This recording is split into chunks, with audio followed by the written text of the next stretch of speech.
Bueno, hola, ¿cómo están? Hoy vamos a hablar de bodegón o naturaleza muerta, como queramos llamarlo. Vamos a contar un poco de que no nace en el siglo XVI en España o en Flandes, sino que está directamente relacionado con todas las culturas, con Egipto, con Grecia. Esta imagen que tenemos acá es de Pompeya y realmente es una naturaleza muerta, con uvas, con frutas, con elementos cotidianos. Vamos a ver que hasta el siglo XVI la naturaleza muerta estaba subordinada a las imágenes de personajes, de mitología, de ambientaciones, pero nunca habían sido protagonistas. Recién en el siglo XVI, el bodegón como género independiente nace en esa etapa de manera casi simultánea en el norte de Italia, los Países Bajos y España. En los Países Bajos, en Flandes, en el siglo XVI y XVII, impulsado por la rica burguesía de Amberes, se independizó de temas religiosos y mitológicos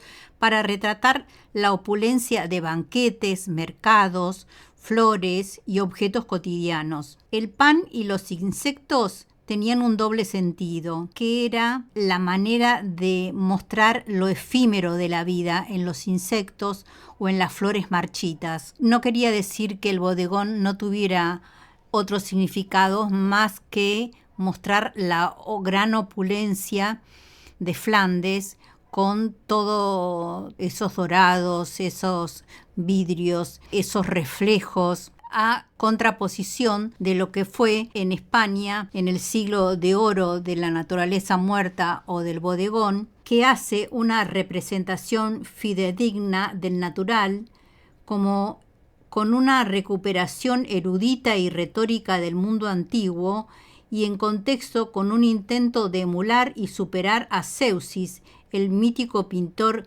griego capaz de pintar unas uvas tan reales que hasta los pájaros intentaban picotearlas. Los primeros bodegones de los que se tiene noticia en España son aproximadamente a finales del siglo XV, principios del siglo XVI. El más notorio para mí es lo que hace en Toledo Sánchez Cotán, autor de las primeras obras españolas de este género.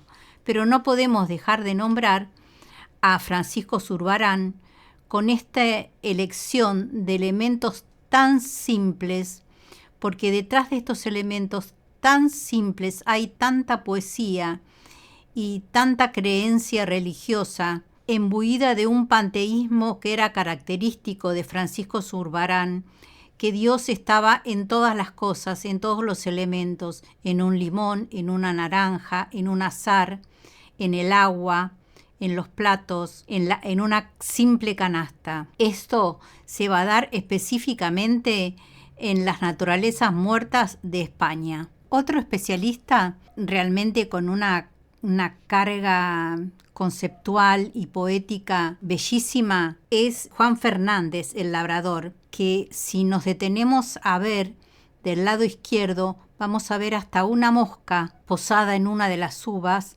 que representa lo fugaz de cada gajo, de cada uva, y esos tres elementos, dos en un lado y uno en el otro, ese tres armónico que está representado con un fondo oscuro, típico de los almacenes donde se guardaban los objetos colgados, porque yo decía, ¡ay, qué poético! Colgados de esos hilos que quedan los objetos. Sin embargo, hay una explicación mucho más lógica que mi visión poética, y es que se ponían así para ser conservados en el tiempo. En el próximo vamos a ver también manzanas colgadas, limones, las curvaturas de un cardo, que ahora, bueno, no se consume tanto el cardo como se consumía en otras épocas, y del lado derecho tenemos una veduta, es decir, una perspectiva acelerada en un espacio bastante inverosímil dentro de lo que es el almacenaje de los objetos para comer y ser conservados. Acá tenemos a Sánchez Cotán, que para mí es el representante más importante, con una composición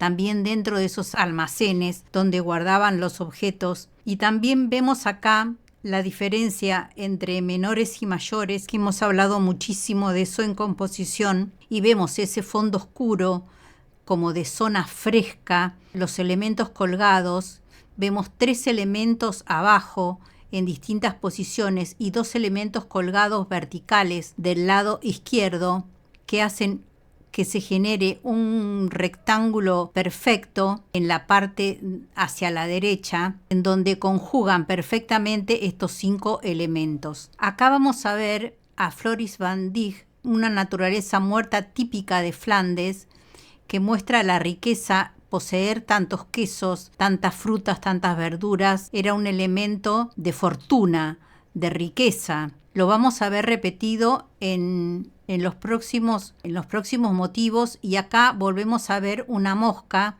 que, a pesar de toda la riqueza que tienen esas copas, esa vela, miren la construcción de elipses, qué interesante, en la construcción de elipses de los vasos, de las copas, del plato, y vamos a ver la mosca como elemento efímero de una realidad cotidiana que tiene un principio y un final, y que le da un sustento filosófico de parcialidad a todo eso que vemos como si fueran los grandes objetos recreados para un cuadro de un gran burgués. Seguimos con la adquisición dentro del rubro de naturaleza muerta de las flores. Las flores fueron muy típicas en la representación, sobre todo de Flandes, pero también vamos a ver alguna flor marchita que también habla sobre el tiempo y el pasaje del tiempo. No solamente lo vamos a ver acá en Flandes, en Amberes, sino que lo vamos a ver después en 2 composiciones que hablan del tiempo, pero en el 2010, en el 2012, como para poder visualizar que algunos de los modelos se repiten en la historia con un significado y un soporte filosófico diferente, pero siempre en el fondo hay una reiteración de esos motivos. Pasamos al próximo con 3 elementos, siempre el 3 y la diferencia entre una mayor y una menor. Este es Sánchez Cotán, este español que les digo que fue tan importante y marcó tanto la naturaleza muerta española. Bueno, acá volvemos a ver las obras típicas de Flandes con toda esa riqueza. Saben ustedes que muchos españoles, muchos de la gran burguesía que pertenecían a la nobleza y hasta los reyes mismos, compraban obras en Flandes porque tenían otro concepto, otra filosofía de demostrar mucha más riqueza. ¿Y qué es lo que querían demostrar los burgueses en cada naturaleza muerta que ponían en sus paredes?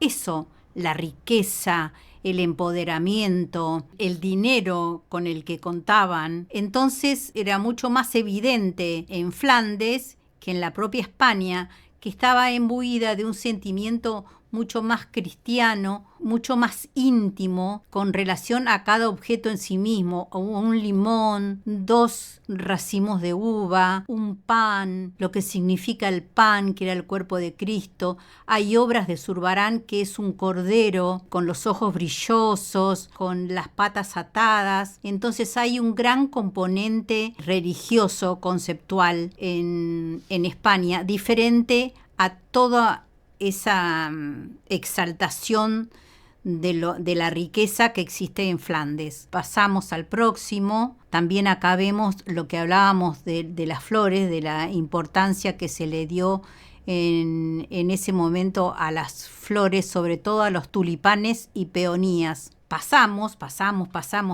unos cuantos años y vemos una obra de Vincent van Gogh, también sobre flores, por eso puse una anterior de España, en donde se veía la retórica de las flores. Y acá vemos cómo las interpreta con esa pincelada constructiva y en una forma mucho más intensa, más intuitiva, Van Gogh. Ahora, la obra de alguien que quiere volver a la forma y entonces empieza a trabajar con las esferas y empieza a hacerlo a través de naturalezas muertas, como es Paul Cézanne, que hace todo un estudio en donde volver a las formas básicas de la naturaleza, el prisma, el cilindro, la esfera, el cono. Ahora vamos a pasar a un par de zapatos realizados por Vincent Van Gogh, cambiando la épica del momento por un elemento cotidiano no nuevo en la forma de interpretar una naturaleza muerta. Los zapatos no eran un elemento cotidiano de lo que fue todo lo que vimos de naturaleza muerta, sino era un elemento bastante novedoso y está construido con líneas que relatan los diferentes planos frontal, lateral, vertical, y eso es una de las cosas más interesantes que tiene este cuadro, además de la diagonalidad que posee la línea de fondo y la ubicación de los zapatones. Acá vemos a Ignacio Zuloaga, un español del siglo pasado, casi contemporáneo a nosotros, donde también deja un gran espacio hacia arriba y hace como una enumeración de manzanas. Hace 2, 2 y vuelve a marcar 3 y una hacia atrás 4. ¿Por qué hablo de los números? Porque tienen que ver con la composición y con la armonía en la composición. Acá tenemos a Paul Gauguin con una estridencia de color, pero también fíjense que vuelve a los mismos elementos, a las frutas, a las flores, con un cambio de color muy fuerte, muy evidente, pero rescatando los mismos elementos de las naturalezas muertas, los bodegones del siglo XV-XVI. Bueno, venimos y hablamos de un pintor argentino, de Cándido López, con esta naturaleza muerta, con los patos colgados, la sandía. Fíjense, 2 peras a un costado, una parada, una acostada, nunca la simetría perfecta. Fíjense que los patos están hacia un costado y los cortes de sandía, hasta uno está fuera del marco de encierro. Es una naturaleza muerta muy, muy audaz y muy interesante de Cándido López, pintor argentino del siglo XIX. Y bueno, no podíamos dejar de mostrar algo de René Magritte. Fíjense bien las elipses, las construcciones, el juego de realidades. ¿Existe esa realidad? ¿Es real la brocha para afeitar arriba del ropero? ¿Es lógica esa realidad espacial o tiene que ver con el surrealismo, con la nueva visión de ver una realidad que a veces es más onírica que real? Bueno, por eso quisimos pasarle esta obra, y además porque se ven perfectamente las elipses que estamos estudiando, las sombras proyectadas del peine y los prismas tanto de la cama como del ropero. Acá estamos con Fortunato Lacámera, también con una naturaleza, otro pintor argentino maravilloso que les aconsejo que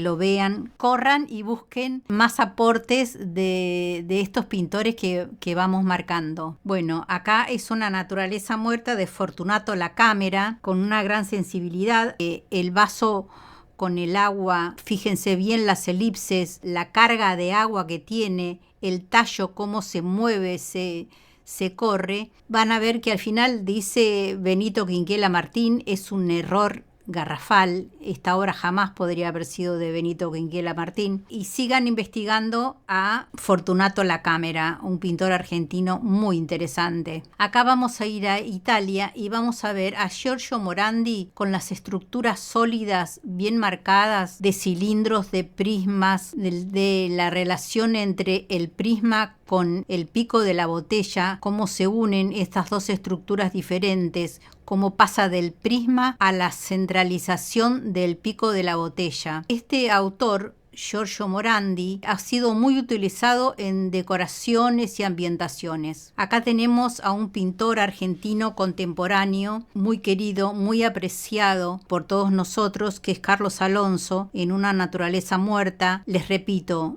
miren a Carlos Alonso, no se lo pierdan. no se pierdan todas las series de figura humana que hace y de la carnicería que representa de una manera muy brutal. Pero bueno, acá lo tenemos en una naturaleza muerta muy rica, muy interesante y muy sencilla, porque tiene un plano frontal con 3 elementos: la vela, el jarrón y el plato. Y por detrás, en último término, la silla. Bueno, vamos a seguir con alguien bien del pop que fue contemporáneo. Lo que pasa que Carlos Alonso tiene 90 y pico de años, y el pop que se dio en los años 60, 50 y pico, 50, fue la temática del arte pop durante varios años. Es más, se presentaron todo un grupo de artistas pop a la Bienal de Venecia por remarcar o reforzar el objeto de consumo como algo llevado al arte. Sacaron el premio a la Bienal de Venecia ese año que participaron. Antes veíamos hamburguesas, ahora vemos frutillas, siempre del color pleno y plano. Acá vemos una obra de Antonio Berni, de Antonio Berni, con multivisión, con indicios del cubismo sintético, con la visión vista desde varios puntos de la guitarra, de las notas musicales. Bueno, Berni fue un gran pintor argentino, también les recomiendo que lo miren. Y para acercarnos más a lo que está pasando, vamos a hablar de Guillermo Roux, que es un pintor nacido en Italia, pero que trabajó toda la vida acá en Argentina. Tuve la posibilidad de conocerlo y de ver su gran estudio y sus acuarelas. Esta es una acuarela. Fíjense, cuando elijan un modelo, qué simpleza. Zurbarán pone 2 limones. Guillermo Roux hace una naturaleza con 3 o 4 hojas. ¿Cómo buscar en lo más simple lo que más nos habla, lo que más dialoga con el espectador? Bueno, vamos a ver el próximo, otra obra de Roux. Estas son hojas en un jarrón con una flor. Acá vemos un autor que reforzamos mucho en dibujo, que es Antonio López, que nos encanta. Ya lo vieron varias veces Antonio López, como también de las cosas cotidianas, de los platos de comida, en los restos del plato de comida, cómo los pones de protagonistas, cómo hacer bien de lo que consumimos en el día, de lo que nos pasa en el día, de las sobras del plato, una obra tan importante, tan maravillosa como esta. Acá tenemos una obra, imagínense, ya muy cercana a nosotros, a pesar de que Antonio López es contemporáneo, aún vive en España, y lo vamos a comparar con la visión depurada del hacer de Antonio López, con esta visión de repollos, de lechugas, de banana, de peras en una mesa, y a ustedes les va a parecer cómo amontonó elementos, ajíes, tomates, limones.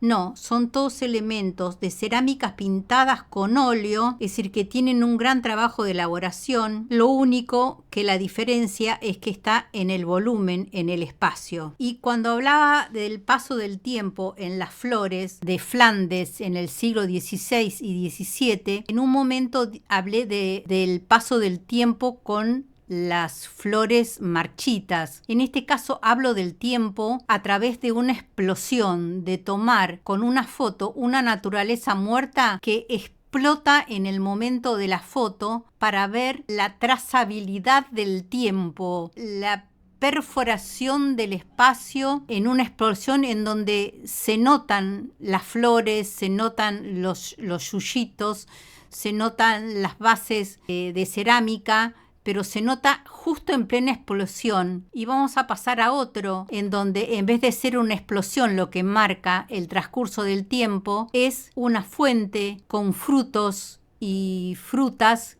que deja pasar el tiempo hasta que se fermenten, se pudran, lleguen a tener ese moho alrededor y empiece a volatilizarse. Acá tenemos otra visión en donde en los años 90 se utilizó un gran garage para tirar cajones y cajones de naranjas, y utilizarlas también como fondo de empapelado. Es un juego de agrupamiento que hace un agrupamiento pleno, plano y geométrico en el fondo, contraposición a todas las naranjas tiradas, agrupadas libremente. Bueno, esto es un poco lo que se ha dado en las últimas etapas en Perth, en Australia, en los laboratorios en donde hacen los conejos fluorescentes, los quesos con pelos. Bueno, y acá vemos uno de los ejemplos, ¿no? Realmente da un poco de impresión, pero es muy adecuado para que lo marquemos en este 2005 como naturaleza muerta. Acá vemos una construcción con losa destruida, una estructura monumental que ocupa toda una sala del museo, como la gran destrucción y